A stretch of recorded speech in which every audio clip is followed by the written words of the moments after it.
बंधुओं नमस्कार। और कल की वीडियो में आप सुन रहे थे भगवान श्री कृष्ण और रुक्मिणी के संवाद के विषय में। और आपने सुना था कि कैसे रुक्मिणी जी को ये लगने लगा था कि मैं ही भगवान की सबसे प्यारी हूँ। तो भगवान ने उनका घमंड दूर करने के लिए कुछ ऐसे वचन कहे, लेकिन उनके वचन कहने से रुक्मिणी जी अत्यंत दुर्बल हो गई, उनको बड़ी पीड़ा हुई। और तब भगवान श्री कृष्ण ने देखा कि ये तो मेरे ही परायण है, तब उनका संवाद आगे बढ़ा। और जब भगवान श्री कृष्ण ने देखा कि अब ये थोड़ा खुश हैं, और सुखदेव जी ने कहा कि श्री कृष्ण जी ने अपनी प्राण प्रिया को जब समझाया बुझाया और उन्हें विश्वास हो गया, तो उसके पश्चात फिर रुक्मिणी जी आगे उनसे कहने लगी। वो सलज्ज हास्य से उनके साथ कहती हैं। रुक्मिणी जी ने कहा, कमल नयन, आपका यह कहना ठीक है कि ऐश्वर्य आदि समस्त गुणों से युक्त अनंत भगवान के अनुरूप में नहीं हूँ। आपकी समानता में किसी प्रकार नहीं कर सकती। कहाँ तो अपनी अखंड महिमा में स्थित तीनों गुणों के स्वामी तथा ब्रह्म आदि देवताओं से सेवित आप भगवान, और कहाँ तीनों गुणों के अनुसार स्वभाव रखने वाली गुणमयी प्रकृति मैं, जिसकी सेवा कामनाओं के पीछे भटकने वाले अज्ञानी लोग ही करते हैं। भला मैं आपके समान कब हो सकती हूँ? स्वामिन, आपका यह कहना भी ठीक ही है कि आप राजाओं के भय से समुद्र में आ छिपे हैं, परंतु राजा शब्द का अर्थ पृथ्वी के राजा नहीं, तीनों गुण रूप राजा है। मानो आप उन्हीं के भय से अंतःकरण रूप समुद्र में चैतन्यघन अनुभूति स्वरूप आत्मा के रूप में विराजमान रहते हैं। इसमें संदेह नहीं कि आप राजाओं से वैर रखते हैं, परंतु वे राजा कौन हैं? यही अपनी दुष्ट इंद्रियां, इनसे तो आपका वैर है ही। और आगे कहते हैं कि और प्रभु, आप राज सिंहासन से रहित है, यह भी ठीक ही है, क्योंकि आपके चरणों की सेवा करने वालों ने भी राजा के पद को घोर अज्ञानांधकार समझकर दूर से ही दुत्कार रखा है। फिर आपके लिए तो कहना ही क्या है। आप कहते हैं कि हमारा मार्ग स्पष्ट नहीं है और हम लौकिक पुरुषों जैसा आचरण भी नहीं करते। यह बात भी निसंदेह सत्य है, क्योंकि जो ऋषि मुनि आपके पाद पद्मों का मकरंद रस सेवन करते हैं, उनका मार्ग भी अस्पष्ट रहता है और विश्व में उलझे हुए नर पशु उसका अनुमान भी नहीं लगा सकते।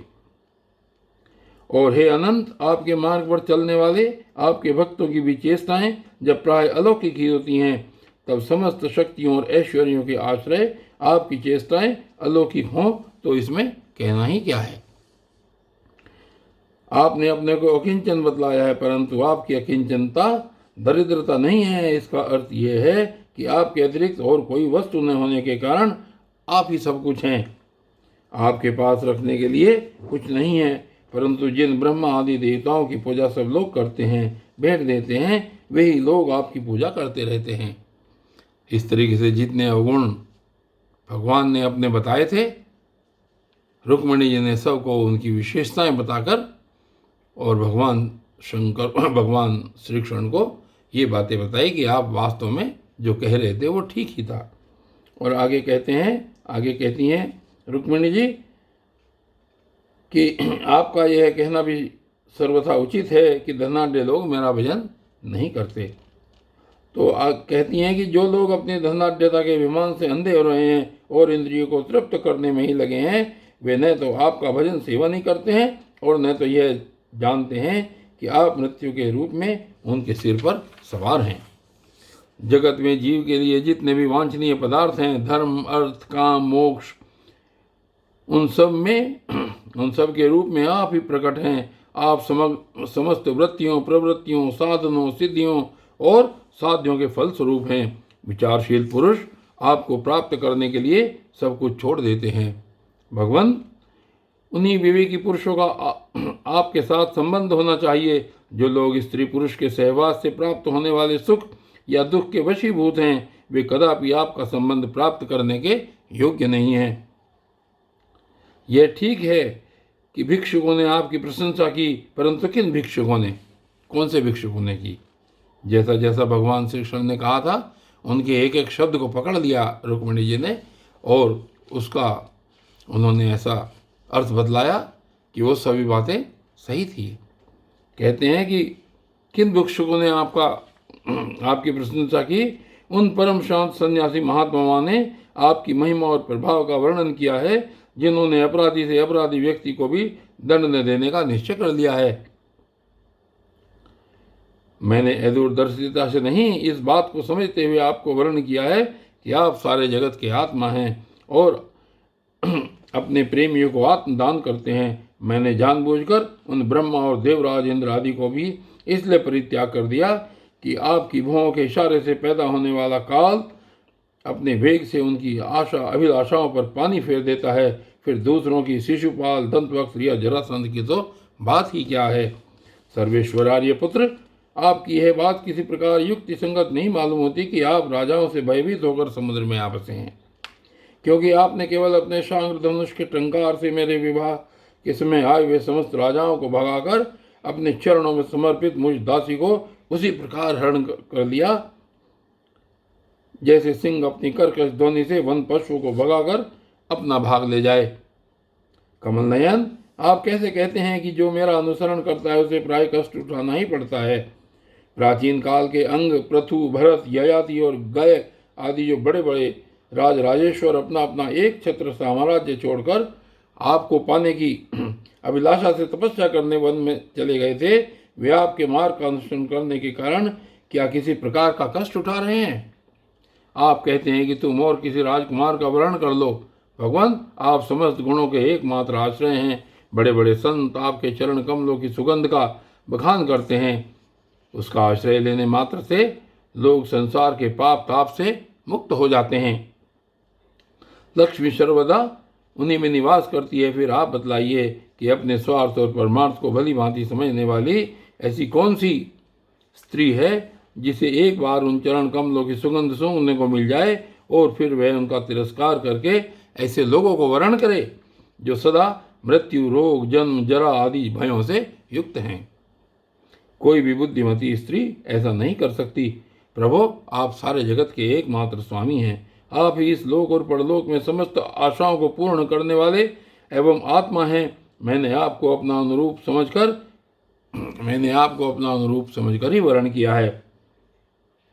मुझे अपने कर्मों के अनुसार विभिन्न योनियों में भटकना पड़े, इसकी मुझको परवाह नहीं है। मेरी एकमात्र अभिलाषा यही है कि मैं सदा अपना भजन करने वालों का मिथ्या संसार भ्रम निवृत्त करने वाले तथा उन्हें अपना स्वरूप तक दे डालने वाले आप परमेश्वर के चरणों में झुकी रहूं, उनके चरणों की शरण में रहूं। अच्युत, शत्रुसूदन, गधों के समान घर का बोझा ढोने वाले, बैलों के समान गृहस्थी के व्यापार में जुटे रहकर कष्ट उठाने वाले, कुत्तों के समान तिरस्कार सहने वाले, बिलाव के समान कृपण और हिंसक तथा क्रीत दासों के समान स्त्री की सेवा करने वाले, शिशुपाल आदि राजा लोग जिन्हें वर्ण करने के लिए आपने मुझे संकेत किया है, उसी अभागिनी स्त्री के पति हों जिनके कानों में भगवान शंकर, ब्रह्मा आदि देवेश्वरों की सभा में गाई जाने वाली आपकी लीला कथा ने प्रवेश नहीं किया है। यह मनुष्य का शरीर जीवित होने पर भी मुर्दा ही है। ऊपर से चमड़ी, दाढ़ी, मूंछ, रोवे, नख और केशों से ढका हुआ है, परंतु इसके भीतर मांस, हड्डी, खून, कीड़े, मलमूत्र, कफ, पित्त और वायु भरे पड़े हैं। इसे वही मूढ़ स्त्री अपना प्रियतम समझकर सेवन करती है जिसे कभी आपके चरणारविंद के मकरंद की सुगंध सूंघने को नहीं मिली है।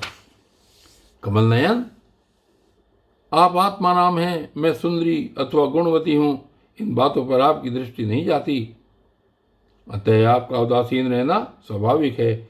फिर भी आपके चरण कमलों में मेरा दृढ़ अनुराग हो, यही मेरी अभिलाषा है। जब आप इस संसार की अभिवृद्धि के लिए उत्कट रजोगुण स्वीकार करके मेरी ओर देखते हैं, तब वह भी आपका परम अनुग्रह ही है। मधुसूदन, आपने कहा कि किसी अनुरूप वर को वर्ण कर लो। मैं आपकी इस बात को भी झूठ नहीं मानती, क्योंकि कभी कभी एक पुरुष के द्वारा जीती जाने पर भी काशी नरेश की कन्या अम्बा के समान किसी को दूसरे पुरुष में भी प्रीति रहती है। कुलटा स्त्री का मन तो विवाह हो जाने पर भी नए नए पुरुषों की ओर खींचता रहता है। बुद्धिमान पुरुष को चाहिए कि वह ऐसी कुलटा स्त्री को अपने पास न रखे। उसे अपनाने वाला पुरुष लोक और परलोक दोनों खो बैठता है, वह भ्रष्ट हो जाता है। भगवान श्री कृष्ण ने कहा, साध्वी राजकुमारी, यही बातें सुनने के लिए तो मैंने तुमसे हंसी हंसी में तुम्हारी वंचना की थी, तुम्हें छकाया था। तुमने मेरे वचनों की जैसी व्याख्या की है वह अक्षरशः सत्य है। सुंदरी, तुम मेरी अनन्य प्रेयसी हो, मेरे प्रति तुम्हारा अनन्य प्रेम है। तुम मुझसे जो जो अभिलाषाएं करती हो वे तो तुम्हें सदा सर्वदा प्राप्त ही हैं। और यह बात भी है कि मुझसे की हुई अभिलाषाएं सांसारिक कामनाओं के समान बंधन में डालने वाली नहीं होती, बल्कि वे समस्त कामनाओं से मुक्त कर देती हैं। पुण्यमयी प्रिय, मैंने तुम्हारा पति प्रेम और पातिव्रत्य भी भली भांति देख लिया। मैंने उल्टी सीधी बातें कह कहकर तुम्हें विचलित करना चाहा था, परंतु तुम्हारी बुद्धि मुझसे तनिक भी इधर उधर न हुई। प्रिय, मैं मोक्ष का स्वामी हूँ, लोगों को संसार सागर से पार करता हूँ। जो सकाम पुरुष अनेक प्रकार के व्रत और तपस्या करके दाम्पत्य जीवन के विशेष सुख की अभिलाषा से मेरा भजन करते हैं, वे मेरी माया से मोहित हैं। मानिनी प्रिय, मैं मोक्ष तथा संपूर्ण संपदाओं का आश्रय हूँ, अधीश्वर हूँ। मुझ परमात्मा को प्राप्त करके भी जो लोग विषय सुख के साधन संपत्ति को ही अभिलाषा करते हैं, मेरी पराभक्ति नहीं चाहते, वे बड़े मंदभागी हैं। क्योंकि विषय सुख तो नरक में और नरक के समान शूकर फूकर आदि योनियों में भी प्राप्त हो सकते हैं, परंतु उन लोगों का मन तो विषयों में ही लगा रहता है, इसलिए उन्हें नरक में जाना भी अच्छा जान पड़ता है। ग्रहेश्वरी प्राणप्रिय, यह बड़े आनंद की बात है कि तुमने अब तक निरंतर संसार बंधन से मुक्त करने वाली मेरी सेवा की है। दुष्ट पुरुष ऐसा कभी नहीं कर सकते। जिन स्त्रियों का चित्त दूषित कामनाओं से भरा हुआ है और जो अपनी इंद्रियों की तृप्ति में ही लगी रहने के कारण अनेकों प्रकार के छल छंद रचती रहती हैं, उनके लिए तो ऐसा करना और भी कठिन है। मानिनी, मुझे अपने घर भर में तुम्हारे समान प्रेम करने वाली भार्या और कोई दिखाई नहीं देती, क्योंकि जिस समय तुमने मुझे देखा न था, केवल मेरी प्रशंसा सुनी थी, उस समय भी अपने विवाह में आए हुए राजाओं की उपेक्षा करके ब्राह्मण के द्वारा मेरे पास गुप्त संदेश भेजा था। तुम्हारा हरण करते समय मैंने तुम्हारे भाई को युद्ध में जीतकर उसे विरूप कर दिया था, और अनिरुद्ध के विवाह उत्सव में चासर खेलते समय बलराम जी ने तो उसे मार ही डाला। किंतु इससे वियोग हो जाने की आशंका से तुमने चुपचाप वह सारा दुख सह लिया, मुझसे एक बात भी नहीं कही। तुम्हारे इस गुण से मैं तुम्हारे वश में हो गया हूँ। तुमने मेरी प्राप्ति के लिए दूत के द्वारा अपना गुप्त संदेश भेजा था, परंतु जब तुमने मेरे पहुँचने से कुछ विलंब होता देखा, तब तुम्हें यह सारा संसार सूना दिखने लगा। उस समय तुमने अपना यह सर्वांग सुंदर शरीर किसी दूसरे के योग्य न समझकर इसे छोड़ने का संकल्प कर लिया था। तुम्हारा यह प्रेम भाव तुम्हारे ही अंदर है, हम इसका बदला नहीं चुका सकते। तुम्हारे इसी सर्वोच्च प्रेम का केवल अभिनंदन करते हैं। और श्री सुखदेव जी कहते हैं, परीक्षित, जगदीश्वर भगवान श्री कृष्ण आत्मा नाम है। वे जब मनुष्यों की सी लीला कर रहे हैं तब उनमें दाम्पत्य प्रेम को बढ़ाने वाले विनोद भरे वार्तालाप भी करते हैं, और इस प्रकार लक्ष्मी रूपिणी रुक्मिणी जी के साथ विहार करते हैं। भगवान श्री कृष्ण समस्त जगत की शिक्षा देने वाले और सर्वव्यापक हैं। वे इसी प्रकार दूसरी पत्नियों के महलों में भी गृहस्थों के समान रहते और गृहस्थोचित धर्म का पालन करते थे। और बंधुओं, आज की वीडियो में सिर्फ इतना ही, और आगे की कथा में क्या चलता है ये फिर देखेंगे। तब तक के लिए धन्यवाद।